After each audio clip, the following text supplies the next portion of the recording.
Bueno, buenos días. Hoy vamos a hablar sobre la cirugía reconstructiva del labio, que es muy importante. Y yo soy Irene Navarro, R4 de Dermatología del Hospital Universitario Puerta del Mar. Para empezar, pues bueno, recordad que los labios superior e inferior constituyen una de las subunidades estéticas faciales más relevantes, ya que van a participar en funciones básicas para la supervivencia, desde la succión, la masticación, etcétera, además del gran impacto que tienen las relaciones sociales por su papel en la comunicación tanto verbal como no verbal, las relaciones interpersonales y como icono de belleza. Su reconstrucción va a estar marcada por estas consideraciones funcionales y estéticas. Así que bueno, vamos a recordar un poquito la anatomía. El labio está dividido por varios surcos naturales, el pliegue nasogeniano, el filtrum y la línea del mentón, que van a dividir el labio en varias subunidades. El labio inferior va a estar constituido por el bermellón, una subunidad central o filtrum y dos subunidades laterales. También es importante dentro de la subunidad lateral este triángulo nasoyugal que siempre vamos a intentar respetar. El labio inferior está constituido por el bermellón también inferior, una subunidad central y el mentón. El labio va a estar constituido por tres capas: piel, músculo y mucosa. Vamos a ver histológicamente la piel con su folículo piloso, el músculo que va a estar constituido por el músculo orbicular de los labios fundamentalmente y la mucosa. Dentro de la musculatura perioral, pues el más importante a destacar es el músculo orbicular de la boca. También es importante recordar que en la comisura labial se van a insertar varios músculos, como el depresor del ángulo de la boca, el cigomático mayor, el músculo risorio, y también vamos a tener varios músculos que van a elevar los labios, como el elevador del labio, el cigomático superior y menor. En cuanto a la irrigación, pues recordar que los labios van a estar irrigados por la arteria labial superior y la arteria labial inferior, ambas ramas de la arteria facial, que a su vez va a ser rama de la arteria carótida externa. A veces la arteria labial va a dar algunas pequeñas ramas, como la arteria columelar o la arteria alar, y dentro de la arteria labial inferior, aunque todas van a pasar por la comisura, pues hay distintas versiones de esta arteria inferior. Una va a salir del mentón. También existe una variante más cercana a la comisura y una variante que depende de la arteria labial superior. Dentro de la inervación, pues la inervación sensitiva va a estar marcada por ramas del nervio trigémino, sobre todo la rama maxilar, la segunda rama para el labio superior y la tercera rama o rama mandibular para el labio inferior. Y para la inervación motora, pues recordar que va a estar va a depender del nervio facial, sobre todo las ramas bucales y la rama mandibular. Recordando un poco la incidencia de cáncer cutáneo en la región perioral, pues pese a lo que pueda parecer, la prevalencia de tumores va a ser similar en el labio superior y el labio inferior. Aunque el labio inferior va a tener más cantidad de daño actínico, sobre todo vamos a ver más prevalencia de queilitis actínica, carcinoma epidermoide, que va a ser más frecuente en mujeres. En el labio superior pues vamos a tener más prevalencia de carcinoma vasocelular en mujeres. En cuanto a las técnicas reconstructivas, pues aunque existen propuestas de algoritmos de decisión basados en proporciones anatómicas, diámetro, espesor, hay que recordar que la cirugía reconstructiva va a ser un arte, cada tumor va a ser distinto y cada paciente va a tener unas peculiaridades anatómicas que lo van a hacer único. Así que estas propuestas, estos algoritmos, pues son muy importantes conocerlos, pero no deben ser tomadas como dogma y vamos a tener que individualizar en el caso de cada paciente. Vamos a empezar por el labio inferior. El labio inferior vamos a empezar por los defectos de espesor parcial. En el espesor parcial de la subunidad del bermellón, pues si tenemos un defecto chiquitito vamos a poder dejarlo por segunda intención, vamos a poder hacer un cierre directo, que siempre lo haremos siguiendo verticalmente, siguiendo las fibras del músculo orbicular, o podemos hacer también avances de mucosa, que más adelante veremos. Cuando se afecta la subunidad central, pues si tenemos adyacente el bermellón o el mentón, pues vamos a poder hacer colgajo en AT. En función de dónde esté la localización, pues lo vamos a hacer de base inferior o de base superior. Si el defecto es central, podemos hacer colgajo en doble avance, y si es un defecto lateral, pues podemos hacer colgajo de rotación, avance, transposición. Vamos a ver algunos ejemplos. Este es un ejemplo de un colgajo de avance de mucosa de todo el labio inferior, que sería una bermellectomía. se retira el defecto, que será un defecto de espesor parcial, y lo que haremos es avanzar la mucosa, despegando y separando bien, y se sutura, y el defecto pues bastante aceptable, el resultado final. Cuando tenemos defectos de espesor total, que va a ser lo más frecuente en el labio inferior, pues dependiendo un poco de la proporción del labio afecto, pues vamos a tener distintas opciones. Si es un defecto de hasta 1/3, podemos hacer lo más frecuente que hacemos normalmente, que es lo que se llama el cierre directo mediante V-bloque. Cuando son defectos más grandes, podemos optar, si el defecto es central, por un colgajo en doble avance. Cuando es más cercano a la comisura, podemos hacer un colgajo de AVI, o ya en la comisura un colgajo de Standler. Ahora veremos estos dos colgajos, que son muy parecidos. El de AVI va a respetar la comisura, y el colgajo de Standler va a ser cuando ya se afecta la comisura. Cuando los defectos son más grandes, de hasta 2/3, podemos hacer lo que se llama un colgajo del Karapanzig. Y cuando ya vamos a afectar desde 2/3 a la práctica totalidad del labio, pues tenemos dos opciones, también el Karapanzig o el colgajo del final. Este sería un ejemplo de V-bloque. A veces modificamos la V-bloque, por ejemplo, un tumor de más o menos 1/3 del labio. Lo que hacemos es, en vez de hacer una V, pues el diseño se hace en W, se quita todo el espesor del labio, y después el defecto queda en Y. Este es un caso de nuestro servicio que hicimos el doctor Alejandro Ortiz Prieto y yo. Cuando son defectos más grandes, centrales, pues como hemos dicho, el doble avance va a ser una buena opción. Podemos diseñar el colgajo siguiendo la línea del mentón, y se disica muy bien, y lo que haremos es avanzar las dos partes. También queda un defecto como en Y. Este es un caso del doctor José Manuel Rodenas López, de la página web del doctor Russo de cirugía de... Ya metiéndonos en el colgajo de AVI, es un colgajo que se diseña en el bermellón contralateral. Vamos a verlo en el labio inferior inicialmente, pero también se puede diseñar para el labio superior. El colgajo va a girar 180 grados y se va a suturar por plano mucoso, muscular y cutáneo. La ventaja que tiene es que va a restaurar el color y el grosor, porque va a estar basado en el labio contralateral. Y bueno, la desventaja es que hay que mantener el pedículo durante 2-3 semanas, que durante este tiempo pues, el paciente va a quedar con una pequeña microstomía y va a tener que hacer pues, dieta líquida o semilíquida, ¿no? Y el pedículo se va a liberar para entonces. Aquí tenemos también otro ejemplo de esta misma web del doctor Galán Gutiérrez, un defecto grande de prácticamente la mitad del labio inferior, donde se diseña el colgajo en el labio superior, se coloca en el labio inferior, se sutura por plano, y posteriormente se libera el pedículo a las 2-3 semanas, y el resultado pues, es bastante aceptable. El mismo colgajo, el colgajo de Standler, aquí vemos un caso del doctor Ricardo Vieira. Vemos que aquí sí que afecta la comisura, un carcinoma de células de Merkel, y lo que hace es quitar todo el espesor total del labio. Se diseña el colgajo en el labio inferior, aquí se lleva también la comisura, se gira 180 grados. En este caso, como afecta la comisura, pues no hay que hacer, la cirugía se puede hacer en un único tiempo, no hay que hacer liberar el pedículo a las 2-3 semanas. Se sutura. En este caso también se hizo una técnica del ganglio centinela en el cuello, y vemos que el resultado pues, es muy bueno. A veces con estas técnicas pues, va a ser necesario hacer una comisuroplastia. Hay distintas técnicas, una de las más conocidas es la técnica de Converse.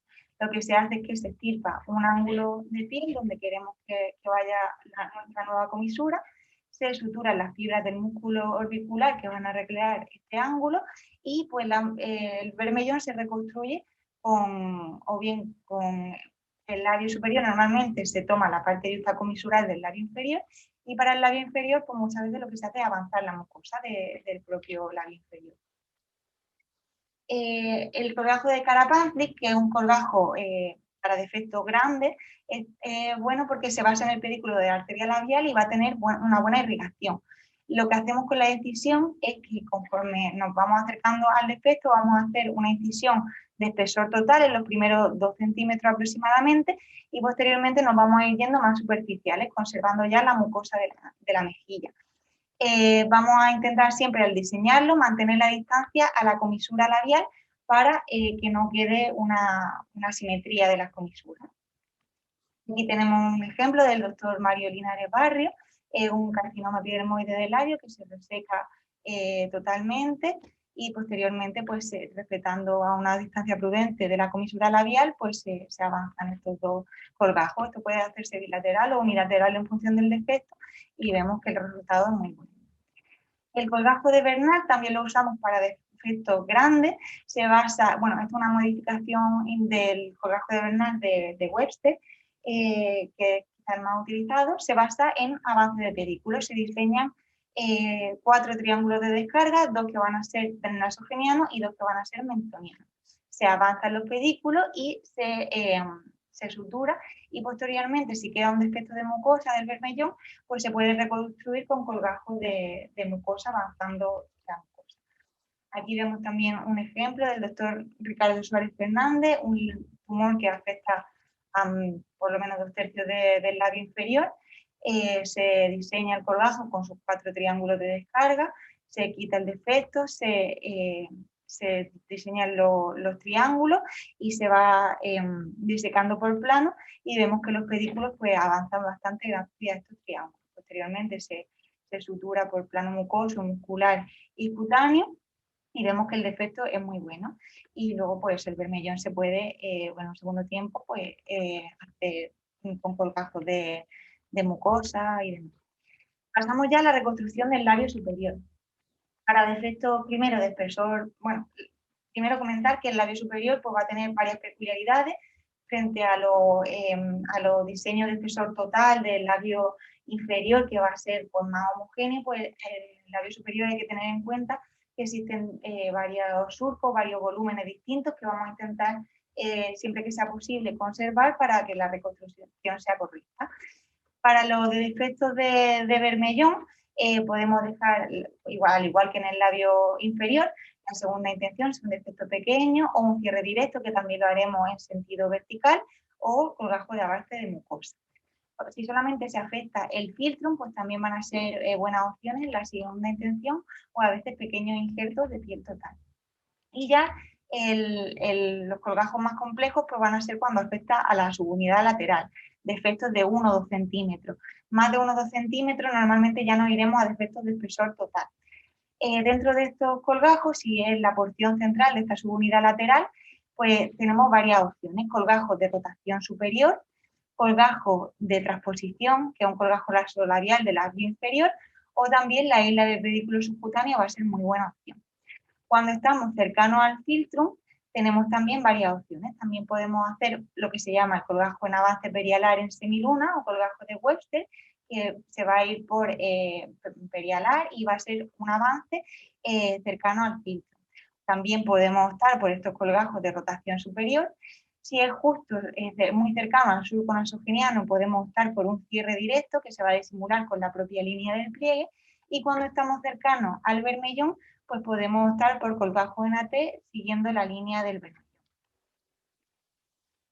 Un ejemplo del colgaje de avance perialar en semiluna. Aquí los autores se van por perialar y hacen un avance de toda la subunidad, y vemos que el resultado es muy bueno. Si nos fijamos, pues vemos que aquí se nota un poco menos el surco, pero prácticamente la cicatriz no se aprecia. Colgajos de rotación superior, pues aquí vemos también un ejemplo del doctor Ricardo Costa Vieira para esta subunidad lateral del área superior. Se despega muy bien y lo que hace es pues, una rotación que se disimula perfectamente con el pliegue del surco. A veces podemos combinar ambos colgajos. Este es un ejemplo de la doctora María Eugenia Iglesias Zamora, donde se combina pues, un colgajo perialar de Webster con un colgajo de rotación superior, y vemos que el resultado es más que aceptable. También los colgajos en AT, pues con la base, como hemos dicho, en el bermellón superior, del doctor Mario Linares Barrio. Y a veces pues también se pueden combinar varios colgajos, como este otro ejemplo, donde vemos que quizá con el AT no es suficiente y necesitamos también pues, un poquito avanzar la mucosa, y vemos que el resultado pues es muy bueno. La isla de pedículo subcutáneo va a ser una opción muy recurrente para estos defectos en la subunidad lateral, donde vemos que la isla normalmente avanza bastante y se va a disimular muy bien con el pliegue del surco, nos sugerían. Otra opción son los colgajos de transposición del colgajo nasolabial de vaso inferior. Lo que haremos será, si tenemos una mejilla buena, pues un colgajo de transposición que también va a quedar muy bien con los surcos disimulados, en este caso pues en el bermellón, en el philtrum, perialar y en el surco. Para defectos de espesor total, aquí va a depender un poco si se afecta el philtrum o no. Si no se afecta el philtrum, podemos hacer un cierre directo cuando el defecto es pequeñito, de menos de un cuarto. Si estamos entre un cuarto y una tercera parte, pues también podemos optar por el colgajo avance en semiluna, como ya hemos visto. Y si se afecta la subunidad completa, al igual que hicimos en el labio inferior, pues podemos optar por colgajos de Standler o de AVI. Standler si se afecta la comisura y de AVI si no se afecta. Aquí vemos la versión del labio superior del colgajo de AVI. Se diseña un defecto muy grande, de más de 2/3 del labio superior. Se diseña el colgajo en el labio inferior, se quita del espesor total y se gira a 180 grados. Aquí vemos porque son defectos muy grandes. Ya el tema más difícil va a estar cuando sí se afecta el philtrum. Si solamente el philtrum, pues podemos optar por cierre directo, colgajo de AVI. Donde menos consenso hay son los defectos de espesor total muy grandes del labio superior, porque aquí es verdad que normalmente la reconstrucción se va a hacer combinando varios colgajos. Se puede combinar un AVI con un avance perialar, un carapandic con un AVI extendido, o colgajos de espesor total, pues melolabiales o de otro origen. La verdad que aquí, pues bueno, un poco hay que dejar libre la imaginación. Aquí vemos pues cómo se hace este colgajo de avance perialar bilateral para un defecto grande del labio superior. Aquí, pues bueno, a veces pues vemos que no se puede respetar los surcos del philtrum, pero también se trata de tumores grandes y da bastante bien el avance perialar. Otra opción, pues el colgajo de AVI con un avance perialar en mucosa. Aquí estos autores pues diseñan el colgajo de AVI en el labio inferior y posteriormente avanzan perialar también bilateralmente. El carapantic invertido también, para hacerlo en el labio inferior, pues la base sería similar a la que hemos visto en el labio inferior. Sirve para defectos grandes, es verdad que puede dejar una microstomía, pero vemos que los resultados son bastante aceptables. Y ya pues para defectos muy grandes de práctica totalidad del labio superior, pues podemos hacer pues, colgajos muy grandes, como para medios frontales extendidos, o colgajos pediculados de arteria temporal superficial, que bueno, ya son cosas pues muy grandes. Para terminar, pues resulta fundamental para la reconstrucción de defectos del labio conocer las subunidades estéticas en las que se divide. Hay localizaciones donde va a existir un gran consenso para su reconstrucción. Por ejemplo, el labio inferior, defectos pequeños, pues está muy afectada la V-bloque o el casco en isla para el labio superior, pero en cambio, pues defectos grandes, sobre todo el labio superior, pues sí que va a suponer un gran reto debido a sus peculiaridades anatómicas y va a generar menos consenso. Siempre recordar que los objetivos fundamentales, aunque el estético pues siempre intentamos conservarlo, pero lo fundamental va a ser siempre curar el tumor y una adecuada funcionalidad. Os dejo la bibliografía donde se pueden encontrar todas las imágenes que he puesto en la sesión y bueno, sobre todo pues que sin un gran equipo pues no es posible hacer este tipo de cirugía y los maestros pues son los que enseñan también, además de los libros. Gracias.